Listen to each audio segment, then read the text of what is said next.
the narrative that the Golden State Warriors are in decline, let's shut that down immediately. This is a team that has proven year after year they still have the capability to win it all. Led by none other than Steph Curry, the Warriors have not just survived this preseason, they have dominated, going undefeated. For a team that people like Stephen A. once doubted after losing key players, this preseason performance is a bold statement. Numbers don't lie, and the Warriors have made their case as an MVP level team once again. We see the points that he's averaging. We see the marksmanship. We see how great he is. But more importantly, we see the kind of season the Golden State Warriors are having. And that doesn't mean the Brooklyn Nets have fallen off the wagon. We understand that's not the case. They're still winning games. They're still the number one seed in the Eastern Conference. KD has been putting on an absolute show. I think it's neck and neck in terms of league MVP honors. I'm not trying to act like Steph has it with ease, Jay, or by a mile. I'm certainly not implying that. But I think that when you combine his greatness combined with the Golden State Warriors and what they've been doing this season and fantasies that we have about them ultimately winning the chip, then I compare that to KD, and here's what I come up with.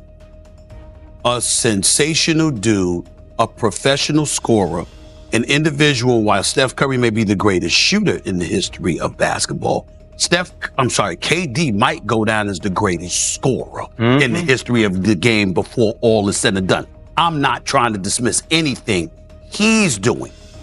Here's my problem, and it's just a preference, Jay. It's where he's doing it at? No. Okay. Actually, even though that I would have preferred the Garden, we all know this. Yes. And I think in hindsight, he would have preferred the Garden, but that's just me. That's not where I'm going with this. I'm looking at this schedule. Let me throw this by you, Jay. They opened the season with a loss to Milwaukee. They've lost to Charlotte. They've lost to Miami. They've lost to the Chicago Bulls. They got blown out by the Golden State Warriors. They lost to the Phoenix Suns. They lost to the Chicago Bulls again. They lost to the Houston Rockets. And I'm just looking at these teams that are playoff caliber teams, and so many of them you've lost to. And here's where I walk away. Here's what I walk away feeling, Jay. And I don't wish this because I love KD. If the Brooklyn Nets don't win the chip, but Golden State does, Kevin Durant is on the verge of being more recognized for the guy who left Steph Curry to join forces with Kyrie Irving than a guy who won 2 championships and 2 finals MVPs. That's where I'm at with it. So on one hand, when he goes to Golden State, that's the weakest move. And now, because he left and he decided to go with Kyrie, you're going to hold that against him. Well, let me say even though Kyrie's not playing this year. Time out. I will remind you, be very, very sensitive about bringing up that subject about me calling it the weakest move, because you were the host of the boardroom where KD and I had a one-on-one conversation. And you was there. You emceed the conversation. So we addressed all of that. I understand. All right, so don't just bring that up. I'm not going putting into perspective. That's all. But providing context. That's all I'm saying. I put it in perspective. I did that day right in front of his face. And you know that. The race is neck and neck. But I don't understand what you're talking about. You know, when you start going through the list of teams that they've lost. They're playoff caliber team. Let me. Who has the better conference in the NBA right now? Is the Eastern Conference better than the Western Conference? Yeah. Yes, thank you. That's number one. Number two. Time out. There's been some injuries. I mean, there's been some injuries. Miami's had some injuries. Philadelphia's had some injuries. Top to bottom, Stephen A. Who's the best conference? I'm going to give it You're to going to go to the East. You're going to go to the East. For the moment. Okay, we're going to go to the East. Because that's LeBron number one. missed 11 games. All right, they're number one seed in the East. Okay.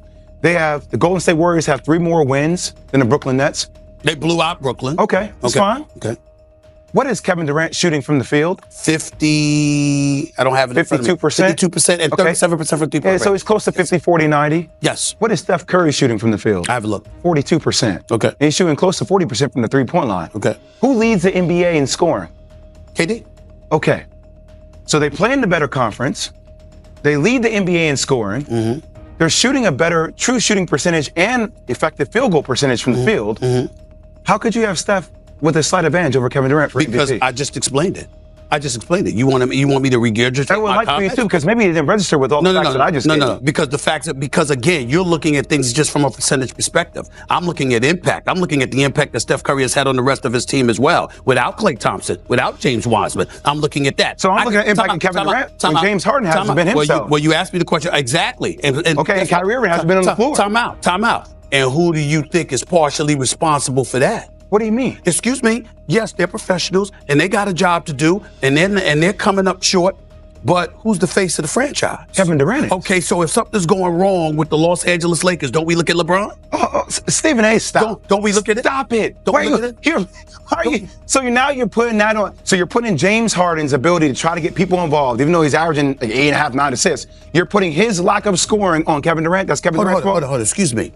Haven't you looked at James Harden and you said he could be better? James Harden can be better, but I'm not putting that on Kevin Durant. Excuse me. I'm looking at Kevin Durant picking up the slack for James Harden not being what he was last year. Do you not have conversations about leadership? Do you not bring that up? Wow, now we're questioning Kevin Durant's leadership. I'm not questioning anything. I'm asking you a question. Do we not look at the face of a franchise and look at them and not just look at their own individuality, but the effect that they have on the players around them? They're number one in the East in a better conference. I don't know where you're going with your conversation. Well, then you don't comprehend. I'm not comprehending. That's why I need you to help me comprehend. The Golden State Warriors are a better team. I believe that Steph Curry has had a greater impact on his team's success than Kevin Durant has had. I believe Golden State is better than Brooklyn, and I believe that if Kevin Durant does not win the chip in Brooklyn, and this part I think is totally unfair to Kevin Durant. I think it's totally unfair to Kevin Durant. But I do believe that if Kevin Durant is watching Steph Curry win a championship, people are going to look at Kevin Durant and say, you left Steph Curry for Kyrie Irving. I believe that. But that's what you wanted Kevin Durant to do. Yeah, Stephen You wanted him to leave, Stephen A. That's why I don't understand your reasoning. It was held against him for leaving. Now he chooses to do it on his own. I don't know what side you're coming at it from. Oh, my God.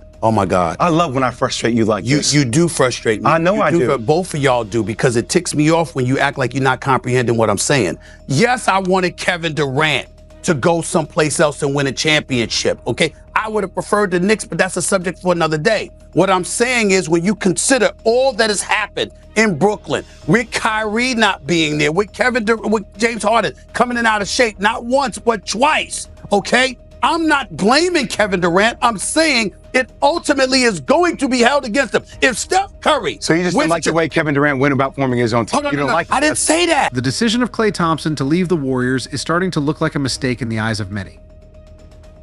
Imagine leaving a dynasty where you've won multiple titles only to see that same team return stronger than ever, led by the same guy who has made every team he's been on a winner, Steph Curry.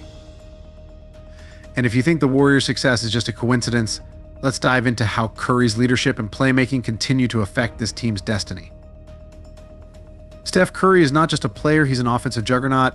His shooting capabilities alone place him in a league of his own. Leading the Warriors in this undefeated preseason, Curry has shown once again why he's the best shooter in NBA history, averaging over 46% from the field in the preseason. Stephen A. often says no one moves the needle in the NBA like Curry, and it's absolutely true. But it's not just the threes. Curry's impact on the floor extends far beyond his shooting. His off-ball movement is equally dangerous when Curry doesn't have the ball. Defenders panic, trying to predict where he'll pop up next. His influence keeps opposing defenses on high alert, opening up opportunities for his teammates. This is where Curry stands apart from other stars. He can create chaos just by moving. No wonder Durant is reportedly considering a return. Curry's gravity on the court is unmatched. And speaking of Durant, let's discuss how Curry's leadership and success have kept the Warriors' championship window wide open. While Kevin Durant is undoubtedly one of the greatest scorers in NBA history, let's not forget that Curry's leadership was what held the Warriors together through the highs and lows. Durant's potential return to the Warriors speaks volumes about Curry's lasting influence. During his time with Durant, Curry played a huge role in helping Durant shine as a scorer, but it was Curry's leadership that elevated the entire team to back-to-back championships. Durant might be one of the best pure scorers, but Curry's leadership extends beyond stats. He inspires greatness around him. The Warriors didn't just win because of Durant's scoring, they won because of Curry's ability to lead on and off the court. The effect of Curry's leadership on Durant's scoring was monumental, and it could be the reason Durant is reportedly looking back at Golden State. And it's not just the leadership that keeps the Warriors winning. Let's now look at Curry's influence on Golden State's overall success, a factor that many overlook.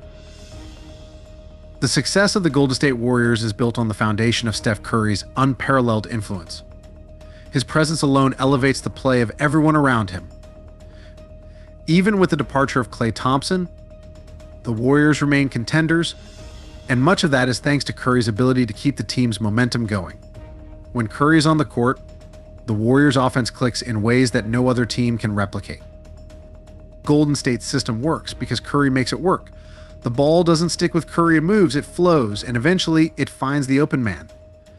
And that's why his leadership is so critical to the Warriors' success. If Durant comes back, Curry will ensure that he is seamlessly integrated into the team once again. And don't forget, Stephen A. has always said that Curry's leadership would make or break this team, and he's making it.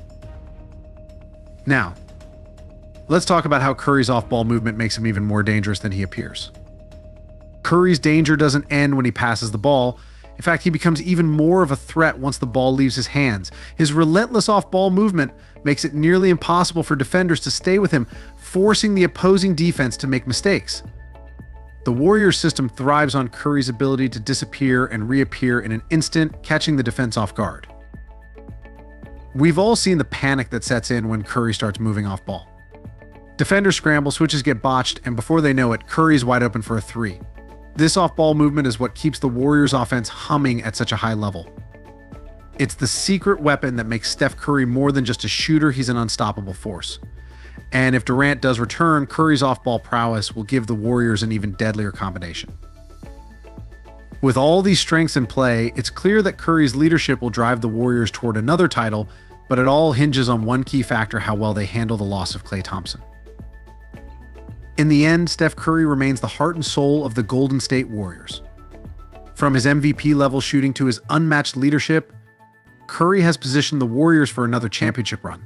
Klay Thompson's decision to leave, as Stephen A. once noted, may go down as one of the worst moves in recent NBA history, especially if Kevin Durant returns to the team. The Warriors are not a team in decline, they are a team poised to continue their dominance, all under the leadership of the most dangerous player in the game, Steph Curry. As the preseason draws to a close, the Warriors look unbeatable, and with Steph Curry at the helm, they are once again on the path to greatness. The question is no longer if they can win, it's who will stop them.